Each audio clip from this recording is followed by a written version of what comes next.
Hello friends, आज हम बात करेंगे एक कॉमन और यूज़फुल टॉपिक के बारे में।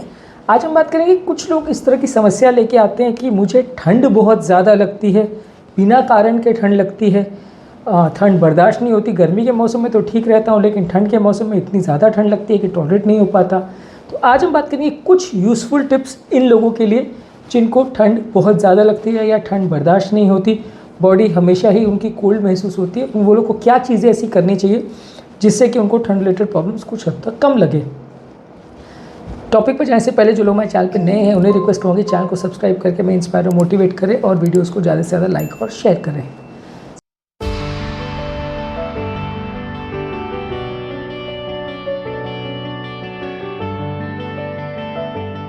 सबसे पहले तो ज़रूरी है कि अगर एक्चुअल में आपको ठंड ज़्यादा लग रही है तो अपनी बॉडी को ठंड से प्रोटेक्ट करें।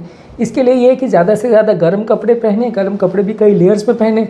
जो हीट वार्मर्स या बॉडी वार्मर कपड़े आते हैं इस तरह के कपड़ों का प्रयोग कर सकते हैं।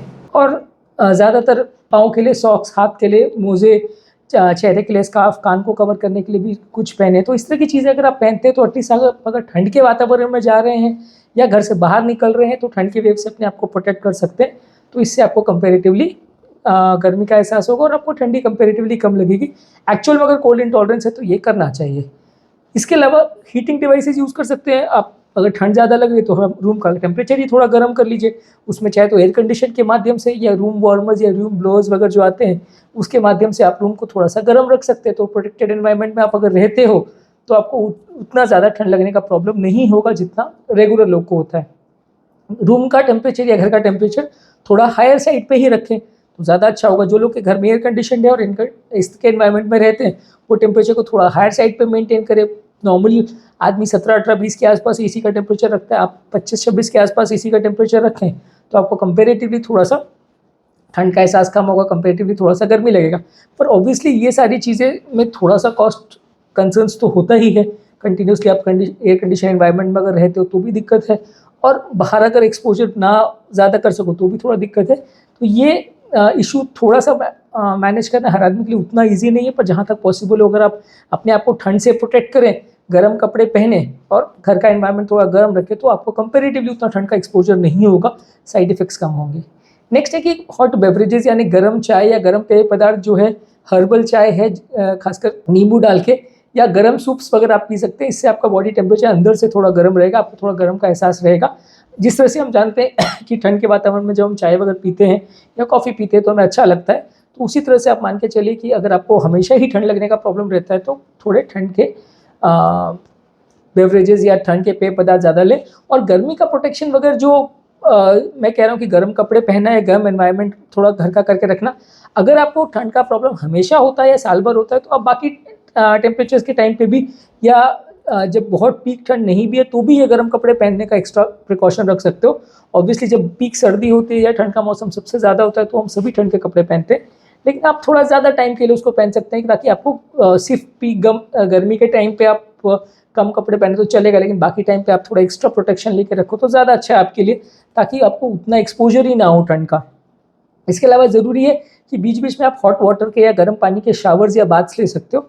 अगर आप गर्म पानी से स्नान करते हो या शावर लेते हो तो इससे कंपेरेटिवली आपको थोड़ा सा गर्म लगेगा और आपका ठंड का होने का एहसास जो है कंपेरेटिवली कम रहेगा, बॉडी भी थोड़ी गर्म रहेगी। तो अब जब भी स्नान भी करो, कई बार लोगों को ये भी होता है कि स्नान करने के बाद ही तुरंत लोगों को ज़्यादा ठंड लगती है, तो आप ज़्यादा गर्म पानी का यूज़ कर सकते हैं। नॉर्मल ऐसा बहुत ज़्यादा गर्म मत करिए कि स्किन जल जाए, लेकिन कंपेरेटिवली आप रेगुलर से थोड़ा नॉर्मल से ज़्यादा पानी अगर गर्म रख के नहाएंगे, स्नान करेंगे तो या शावर्स लेंगे तो आपको ज़्यादा बेटर लगेगा। नेक्स्ट है कि एक्टिव रहिए, रेगुलर बेसिस पे एक्सरसाइज करते रहिए। अगर आप एक्सरसाइज करते हैं तो बॉडी का आपका गर्मी ज़्यादा प्रोड्यूस होती है, बॉडी के मेटाबॉलिज्म भी ज़्यादा होती है, बॉडी के अंदर मस्कुलेचर भी एक्टिव होती है तो वो भी थोड़ा ज़्यादा हीट प्रोड्यूस करती है। तो इससे ओवरऑल आपका ठंड होने का प्रॉब्लम कम रहेगा। आप ज़्यादा एक्सरसाइज कीजिए, जितना ज़्यादा पॉसिबल हो, एटलीस्ट आधा से 1 घंटा डेली एक्सरसाइज कीजिए, तो इससे भी कंपेरेटिवली ठंड का एहसास कम होगा। इसके अलावा वेल नरिशमेंट अपना अच्छा रखिए। बॉडी को गर्म रखने वाली सूप्स है, स्ट्यूज़ है या गर्म बेवरेजेस है, ये ज़्यादा बेसिस पे रखिए। न्यूट्रिएंट रिच फूड रखिए, ये बॉडी के मेटाबॉलिज्म को इम्प्रोवाइज करते हैं। कई लोगों का क्या मेटाबॉलिज्म भी थोड़ा कम रहता है, इसी वजह से भी लोगों को थोड़ा ठंड लगता है। तो अगर आप गर्म चीज़ें ज़्यादा लेते हो या हाई नरिशमेंट वाली चीज़ें ज़्यादा लेते हो, प्रोटीन ज़्यादा लेते हो, विटामिन मिनरल ज़्यादा लेते हो, तो वैसी चीज़ें लेने से बॉडी का मेटाबॉलिज्म भी थोड़ा स्पीड अप होता है। बॉडी में कोई कई बार न्यूट्रिएंट डिफिशिएंसी वगैरह होने की वजह से भी कई बार आपको ज़्यादा ठंड लग सकती है। तो आप मेटाबॉलिज्म को इम्प्रूवाइज़ करने के लिए आप बहुत ज़्यादा न्यूट्रिशियस चीज़ें खाएं, प्रोटीन वाली चीज़ें ज़्यादा खाएं, तो इससे कंपेरेटिवली बॉडी थोड़ा गर्म रहेगी। इसके अलावा ये है कि बॉडी का थोड़ा हाइड्रेशन भी मेंटेन रखें। कई बार बॉडी का जो ऑटोनॉमिक कंट्रोल सिस्टम है या बॉडी का जो ये ब्लड प्रेशर का या ठंडी या गर्मी का कंट्रोल सिस्टम है, ये कई बार बहुत ज़्यादा अगर ठंड का एक्सपोजर होता है वैसे टाइम पर अगर बॉडी डिहाइड्रेटेड होती है तो ये बढ़ जाता है, बॉडी का ये ऑटोनॉमिक सिस्टम थोड़ा गड़बड़ा जाता है। तो आप थोड़ा पानी ज़्यादा मात्रा में लेके रखें तो ज़्यादा अच्छा है। इसके अलावा आप आपकी हाथ पाँव की या एक्सट्रीमिटीज़ को भी थोड़ा गर्म रखिए। हमेशा थर्मल मोजे या इंसुलेटेड फुटवेयर ही रखिए। सबसे ज़्यादा गर्मी ठंडी का जो प्रॉब्लम होता है, खासकर जिन लोगों को रेनॉल्ड्स फिनोमेना वगैरह भी है कि ठंड में नलिया बिल्कुल सिकुड़ी जाती है, वैसे लोगों को थर्मल प्रोटेक्शन और ज़्यादा रखना पड़ता है। तो उनको स्पेसिफिकली मोजे और सॉक्स वगैरह जो है इस तरह से पहनने चाहिए, ग्लव्स वगैरह इस तरह से पहनने चाहिए कि वो बहुत ज़्यादा उनको गर्मी प्रदान करें। और आइसोलेटेड इसके लिए हैंड वार्मर्स और फुट वार्मर्स भी आते हैं, आप उनका भी प्रयोग कर सकते हैं, तो इससे आपको कंपैरेटिवली थोड़ा ठंड कम लगेगा। ये ज़्यादातर उन लोग के लिए ज़रूरी है जो बहुत के ठंड एनवायरनमेंट में काम करते हैं, या ऐसे लोग के लिए जो इनको रेनॉल्ड्स फिनोमेना वगैरह, जिसमें क्या है कि ज़रा भी ठंड का एक्सपोजर होता है तो हाथ की नलियाँ बिल्कुल सिकुड़ जाती हैं, तो उसमें कई बार बहुत सीवियर पेन भी होता है लोगों को। ये कुछ ऑटोनोमिक डिसफंक्शन या ऑटो इम्यून डिजीज़ में भी हो सकता है। तो इस तरह की बीमारियों में जिनको प्रॉब्लम है वो बहुत ज़्यादा अपने हाथों और पाँव को प्रोटेक्टेड रखें तो ज़्यादा अच्छा है। नेक्स्ट है कि स्ट्रेस और एंग्जाइटी भी कंट्रोल रखिए। जो लोग आप रिलैक्सेशन टेक्निक करते हैं तो या मेंटल स्ट्रेस को कम करते हैं तो उससे आपका कंपैरेटिवली स्ट्रेस और एंग्जाइटी लेवल्स कम होता है। इससे भी बॉडी का ऑटोनॉमिक सिस्टम और बॉडी का ये स्ट्रेस हार्मोन्स का जो सिस्टम है एक तरह से कम होता है। बॉडी में एक्चुअल में गर्मी बढ़ाने के लिए ये स्ट्रेस हार्मोन जो है ये भी वर्क करते हैं, ये भी बॉडी के स्वेटिंग सिस्टम को कंट्रोल करते हैं। तो ये कंट्रोल अगर प्रॉपरली मेंटेन रहेगा और अच्छे से चलेगा तो आपका बॉडी को फ्लक्चुएशन टेम्परेचर के उतने ज़्यादा महसूस नहीं होंगे। वहीं अगर आप इसका ध्यान नहीं रखेंगे और बॉडी बहुत ज़्यादा स्ट्रेस में रहेगी, मेंटल स्ट्रेस बहुत ज़्यादा रहेगा, तो प्रॉब्लम्स ज़्यादा होंगी। इसके अलावा ज़रूरी है कि घर पर भी आप थोड़े इंसुलेशन डिवाइसेस वगैरह का प्रयोग करें, घर पर भी इंसुलेशन करके रखें ताकि बहुत ज़्यादा ठंडी हवाएं नहीं चले। आपकी खिड़कियां, दरवाजे, ये सबको भी थोड़ा इंसुलेटेड रखें। थर्मल कर्टेन्स आती हैं, वैसे यूज़ कर सकते हैं। सारे दरवाज़ों के नीचे और ऊपर के लेयर्स में स्टॉपर्स लगा सकते हैं ताकि हवा इतनी ज़्यादा लीक नहीं हो। तो इससे आपका घर थर्मली थोड़ा इंसुलेटेड रहेगा। हर समय तो आपके लिए पॉसिबल नहीं होता कि एयर कंडीशनर और ब्लोअर्स और वार्मर्स को चलाते रहें, ऑब्वियसली उसमें खर्चा ज़्यादा लगता है। तो परमानेंट थर्मल इंसुलेशन अगर आप घर का कराएं, ऑब्वियसली एक बार तो इसमें खर्चा लगेगा, लेकिन इसको अगर आप कराते तो इससे भी थोड़ा प्रोटेक्शन रहता है। कारों में भी आपको इस तरह का चीज़ कर सकते हैं कि कारों का टेम्परेचर भी थोड़ा हायर साइड पे मेंटेन करें और कारों में भी थर्मल इंसुलेशन या कर्टेन्स या इस तरह की चीज़ें आप यूज़ करें तो आपको थोड़ा सा टेम्परेचर वेरिएशन कम लगेगा, तो उससे रिलेटेड प्रॉब्लम्स थोड़ा कम होगी। बाहर जाने से पहले, अगर आप बाहर जा रहे हो, बहुत ज़्यादा ठंड के एनवायरनमेंट में जा रहे हो, तो उससे पहले आप गर्म चाय वगैरह ले लें, थोड़ा बॉडी को वार्म अप कर लें, कुछ एक्सरसाइज वगैरह कर लें या हॉट शावर कर लें। वैसी चीज़ अगर करके बॉडी को थोड़ा गर्म कर लेते हैं तो बाहर आपको कंपेरेटिवली ठंड का एहसास कम होगा। तो अगर आप बाहर कहीं जा रहे हो जहाँ ठंडा एनवायरनमेंट है तो आप थोड़ा सा एक्सरसाइज करके बॉडी को वार्म अप करके फिर जाएँ तो ज़्यादा अच्छा है। इसके अलावा जो हैंड वार्मर्स वगैरह की हमने बात करी थी, जिन लोगों को रेनॉल्ड्स वगैरह का प्रॉब्लम है और फिर भी उनका हाथ ठंडा हो रहा है तो उनको हैंड वार्मर्स बाहर भी लेके जा सकते हैं और बाहर पे भी उसको यूज़ कर सकते हैं। आउटडोर सेटिंग्स में भी जहाँ बहुत ज़्यादा ठंड का एक्सपोजर हो तो वहाँ पे भी वो यूज़ करके अपने हाथों को थोड़ा गर्म रख सकते हैं। घर के अंदर भी अगर आप हैं और आपको ठंड ज़्यादा लग रहा है तो एक्टिव रहिए। पड़े पड़े या शिथिल अवस्था में अगर आप ज़्यादा लेटे लेटे रहते हैं तो आपको बहुत ज़्यादा ठंड का एहसास होता है। कंपेरेटिवली आप थोड़ा एक्टिव रहेंगे, घर में भी कुछ काम करते रहेंगे, अपने आप को बिजी रखेंगे तो ज़्यादा अच्छा रहेगा।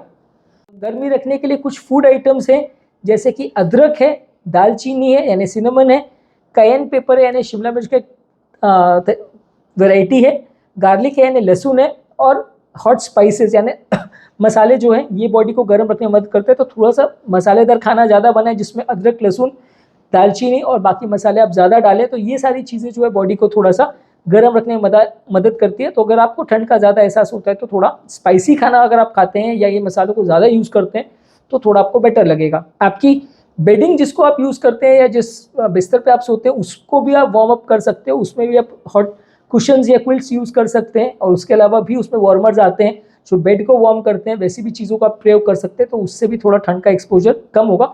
ऑब्वियसली ये वार्मर्स और सोल्यूशंस जो है ये उनके लिए यूज़ करना है जिनके बहुत एक्सट्रीम केसेस हैं, जिनको बहुत ज़्यादा ही ठंड का प्रॉब्लम होता है और जो बिल्कुल ही बर्दाश्त नहीं कर पाते और उनको रेनॉल्ड्स या इस तरह का डिजीज़ हो जिसमें ठंड से एक्सपोजर से उनको दिक्कत भी हो जाती है, तो वैसे लोगों को और ज़्यादा सावधानी रखने की ज़रूरत है। कुछ केसेस में जहाँ बॉडी में आयरन की कमी हो वहाँ पे भी कोल्ड इंटॉलरेंस हो सकता है, यानी एक्सेसिव ठंड हो ऐसा हो सकता है, तो आपके आयरन लेवल्स चेक करिए और अगर आयरन लेवल्स में कमी है तो आयरन को ज़्यादा मात्रा में लेंगे तो आपको फ़ायदा होगा। इसके अलावा बॉडी के सडन टेम्परेचर चेंजेस को चेक करिए। सडन टेम्परेचर चेंजेस अगर आपको बॉडी में हो रहे तो उसको ज़्यादातर पॉसिबल है तो अवॉइड करिए। बहुत ज़्यादा एक्सट्रीम ठंड के एनवायरनमेंट में या गर्मी के एनवायरनमेंट में बार बार चेंज मत करिए, इससे भी बॉडी का ऑटोनॉमिक सिस्टम थोड़ा गड़बड़ा जाता है। आप कई लोग का क्या ऑटोनॉमिक सिस्टम या टेम्परेचर कंट्रोल सिस्टम उतना एक्टिव नहीं रहता, तो आप ठंड के एनवायरनमेंट में से निकल के गर्मी में चले गए या गर्मी से निकल के तुरंत ठंड में आ गए, बहुत गर्मी के मौसम में बहुत ठंडे पानी से नहा लिया या ठंड के मौसम में बहुत गर्म पानी से नहा लिया, तो इसको भी कई बार बॉडी को बैलेंस करने में थोड़ा दिक्कत आती है। तो इसके लिए भी एक्सट्रीम चेंजेस ऑफ टेम्परेचर को थोड़ा अवॉइड कीजिए। थोड़ा चेंज अगर हो भी रहा है तो माइल्ड चेंज हो तो अच्छा है। और फिर भी अगर आपको प्रॉब्लम लग रही है तो मेडिकल एडवाइस सीख करने की ज़रूरत है। हालांकि ये प्रॉब्लम को बहुत ईजी नहीं है ट्रीट करना, कोई क्लियर कट डिफाइंड कारण नहीं है, पर अगर डेफिनेटली किसी को हाइपोथायरॉयडिज्म है यानी थायराइड का प्रॉब्लम है या कुछ और ऑटोनॉमिक प्रॉब्लम्स है या कुछ ऐसे कनेक्टिव टिश्यू डिसऑर्डर्स हैं जिसकी वजह से ऐसा हो रहा है, तो वो स्पेसिफिक बीमारी का आप ट्रीटमेंट ले सकते हैं डॉक्टर के पास से, तो आपको थोड़ा बेटर लगेगा। ज़्यादातर इस तरह के केसेस को इवैल्यूएट करना पड़ता है, इन्वेस्टिगेट करना पड़ता है डॉक्टर्स को। उसके बेसिस पे अगर कोई स्पेसिफिक कारण मिलता है, बहुत हर केस में मिलेगा ऐसा ज़रूरी नहीं है, पर फिर भी कोई अगर स्पेसिफिक कारण मिलता है तो उसे फॉलो करने से ज़्यादा फायदा मिल सकता है। आज के टॉपिक में हमने बात की अगर किसी को ठंड ज़्यादा लगती है तो क्या कर सकता है वो, जिससे उसको ठंड बहुत ज़्यादा ना हो। कुछ टिप्स तो ऑब्वियस थी कि टेम्परेचर को गर्म रखना और अपने आप को बॉडी को गर्म रखना, गर्म एनवायरनमेंट में रहना, इंसुलेशन रखना, पर इसके अलावा कुछ चीज़ें हैं जिससे बॉडी का मेटाबॉलिज्म अगर इंप्रूव हो, जैसे एक्सरसाइज करना, स्पाइसी चीज़ों को ज़्यादा लेना, आयरन की कमी है तो उसको ट्रीट करना, और अगर कोई बीमारी है स्पेसिफिक तो उसे ट्रीट करने से आपको ज़्यादा फायदा मिल सकता है। टॉपिक एंड करने से पहले जो लोग हमारे चैनल पर नए हैं उन्हें रिक्वेस्ट करूँगा कि हमारे चैनल को सब्सक्राइब करें ताकि हमें इंस्पिरेशन और मोटिवेशन मिले। और हीट इंटॉलरेंस, कोल्ड इंटॉलरेंस से संबंधित हमने काफ़ी वीडियोस की हैं अपने चैनल पर जो आप देख सकते हैं। इनका लिंक मैं डिस्क्रिप्शन बॉक्स में छोड़ दे रहा हूँ। इंपॉर्टेंट वीडियोस आई बटन में छोड़ दे रहा हूँ, तो आप इन्हें चेकआउट जरूर करें।